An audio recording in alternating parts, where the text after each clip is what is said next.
श्री शिवाय नमस्तुभ्यम। हर हर महादेव। ओम नमः शिवाय। आप सभी को सावन मास की और नाग पंचमी की हार्दिक शुभकामनाएं। आप सभी पर भगवान भोलेनाथ का आशीर्वाद सदैव बना रहे।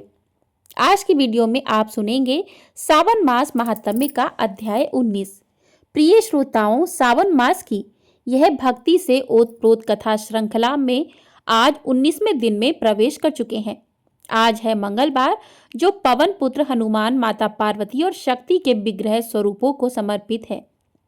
आज हम वंदन करते हैं भगवान शिव के काल भैरव अवतार को, जो समय के नियंता, अधर्म के संहारक और भक्तों के परम रक्षक हैं। तो आइए हम सब मिलकर प्रार्थना करें कि हे काल भैरव, हमें जीवन के संघर्षों में विजय, कर्तव्य में स्थिरता और धर्म के मार्ग पर रहने का साहस दें।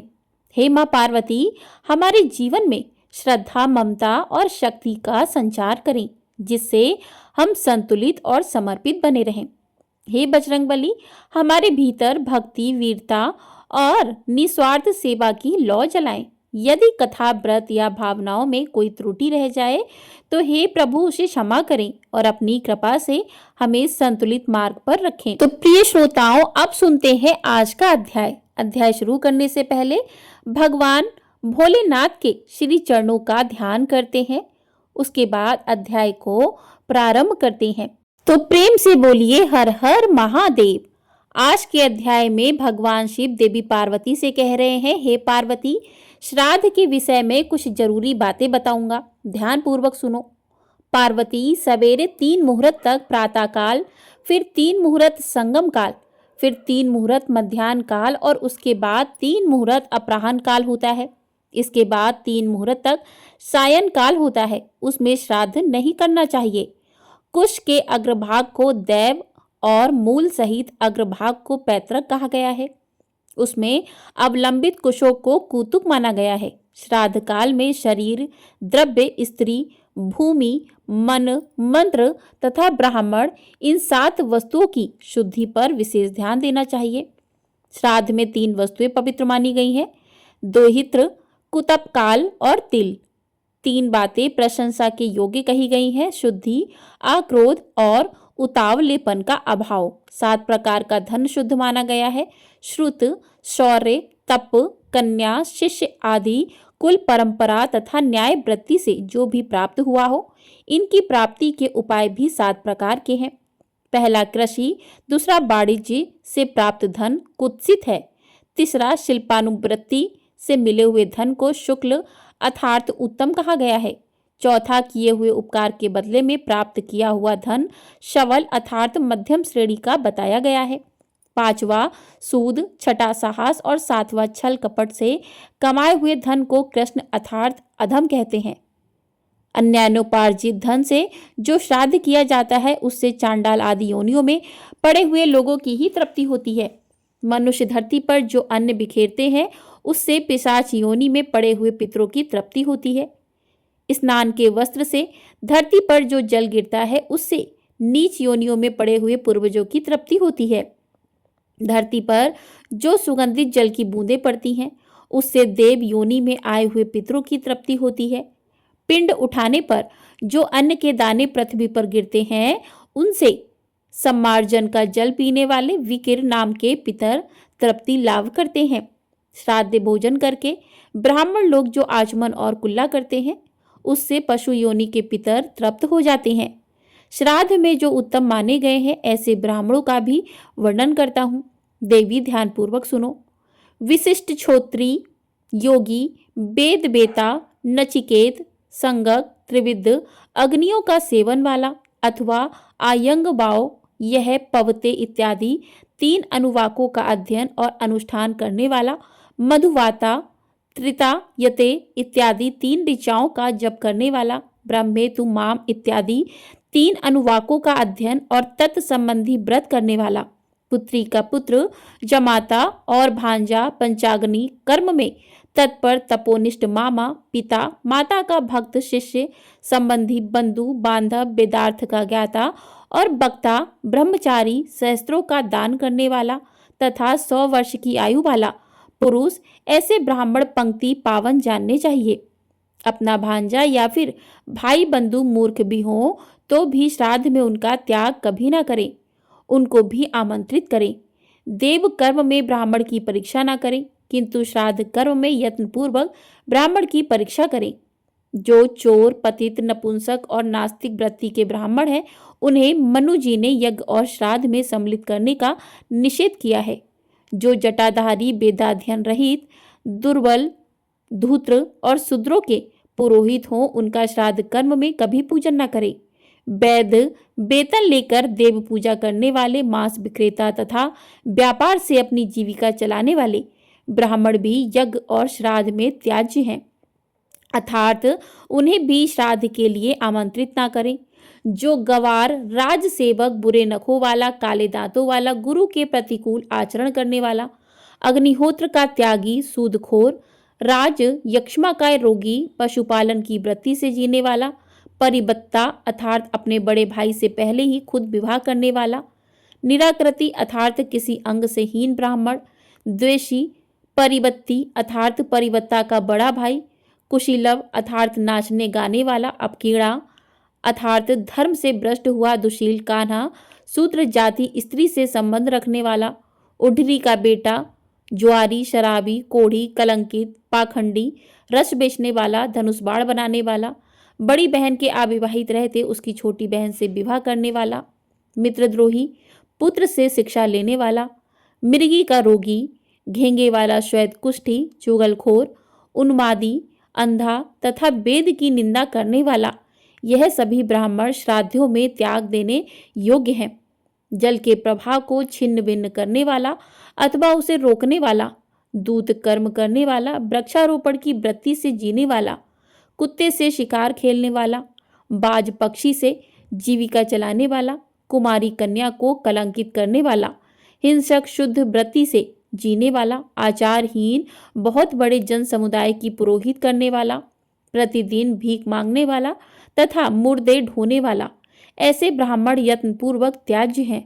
उन्हें भी श्राद्ध के लिए आमंत्रित ना करें। जिनका आचरण निंदित हो, वे अधम द्विज श्रेष्ठ ब्राह्मणों की पंक्ति में बैठने के अधिकारी ही नहीं है।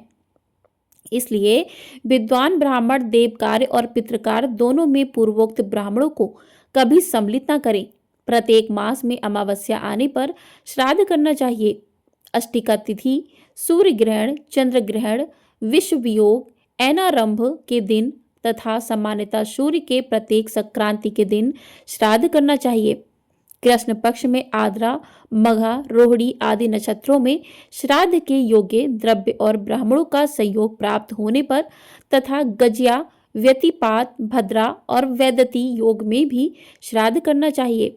वैशाख की तृतीया, कार्तिक शुक्ला नवमी, माघ की पूर्णिमा और भाद्रपद कृष्णा त्रयोदशी यह युगदी तिथियां मानी गई हैं।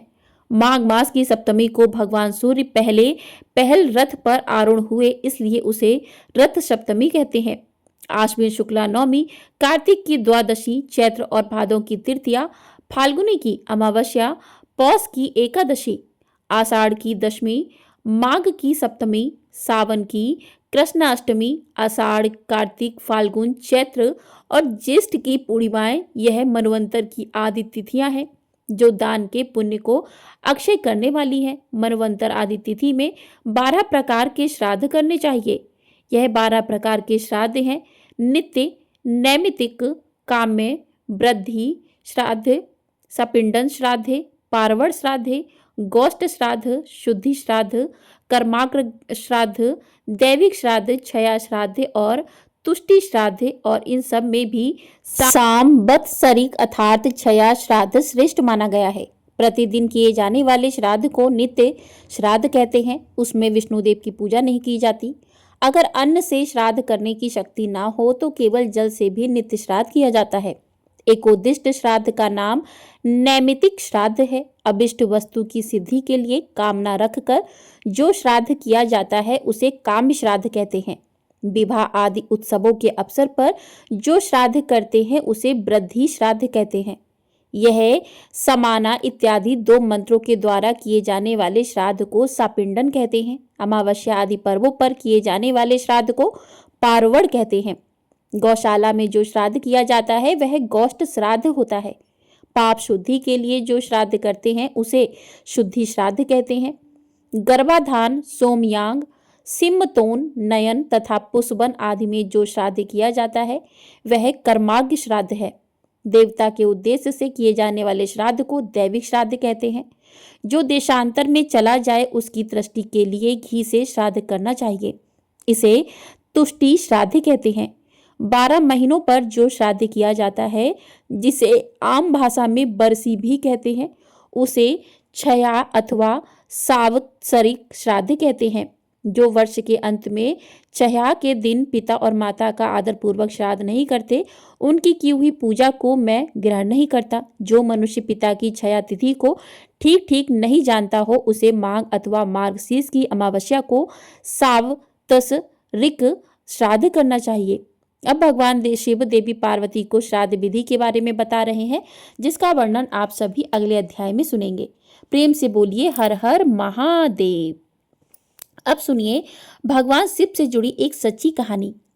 एक बार एक अद्भुत कवि संत थे जिनका जन्म कर्नाटक में हुआ था। उनका नाम था दासी मैया और वह इतने अच्छे बुनकर थे कि उन्होंने एक बार बहुत बारीक और बहुत सुंदर पगड़ी का कपड़ा बुनना शुरू कर दिया। कपड़ा बुनने में बहुत मेहनत लगती है। बुनते बुनते उनको भी पूरा 1 महीना लग गया। आखिरकार उन्होंने वह कपड़ा बुन ही लिया, क्योंकि उनकी कमाई भी इसी से होती थी। फिर एक दिन वह उसे बेचने के लिए बाजार में ले गए। पगड़ी का वह कपड़ा इतना सुंदर था कि किसी ने भी उस कपड़े की कीमत नहीं पूछी। सभी को लगा कि यह तो बहुत महंगा होगा। फिर वह बिना बिके हुए कपड़ों के साथ ही वापस आ रहे थे कि रास्ते में उन्हें एक बूढ़ा आदमी बैठा हुआ मिला। उसने दासी मैया की तरफ देखा और देखकर कहा कि बाबा, मैं कांप रहा हूँ, क्या तुम्हारे पास जो कपड़ा है वह मुझे दे सकते हो? दासी भैया बहुत दयालु थे और उन्होंने वह कपड़ा बूढ़े आदमी को दे दिया, जिसे बुनने में उन्हें पूरा 1 महीना लगा था। दासी भैया को लगा कि यह बूढ़ा आदमी ठंड के मारे उस कपड़े को ओढ़ लेगा, लेकिन यह क्या हुआ, उस आदमी ने वह कपड़ा खोला और उसके कई टुकड़े कर दिए। एक टुकड़ा अपने सिर पर बांध लिया, दूसरा अपनी छाती पर और 2 छोटे छोटे टुकड़े अपने पैरों और हाथों पर बांधकर वह बैठ गया। दासी भैया उसे बस देखते रहे। उन्हें हैरानी हुई कि उस आदमी ने यह कपड़ा फाड़ क्यों दिया।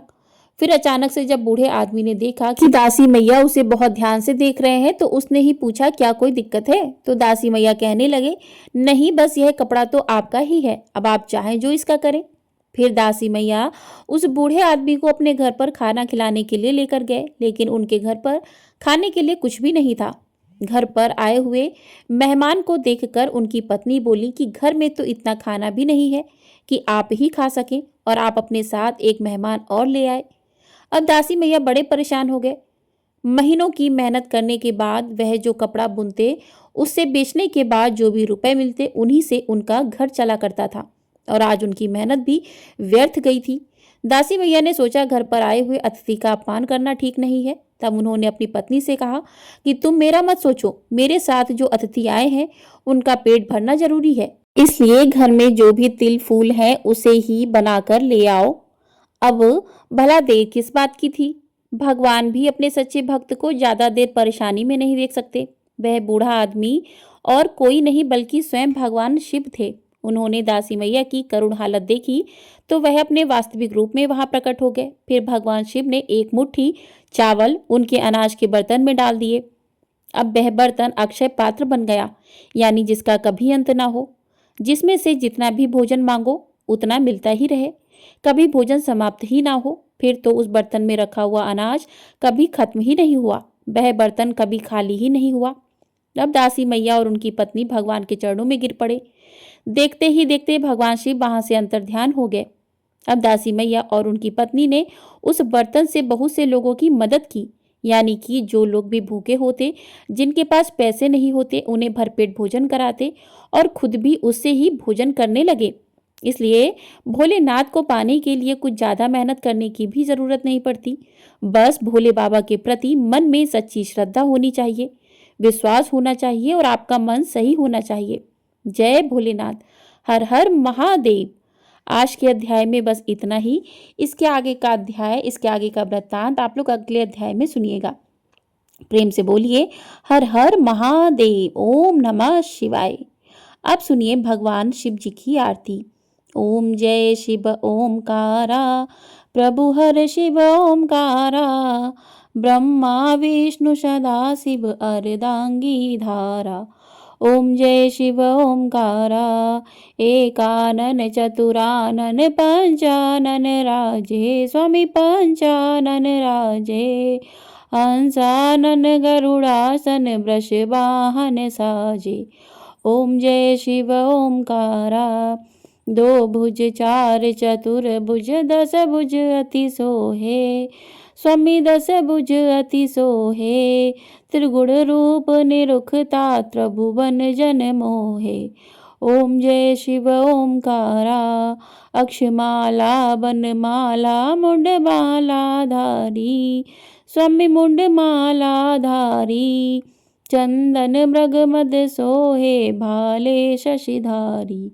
ओम जय शिव ओमकारा, श्वेतांबर पीतांबर बागंबर अंगे, स्वामी बागंबर अंगे। सनकादिक भूतादिक ब्रह्मादिक संगे।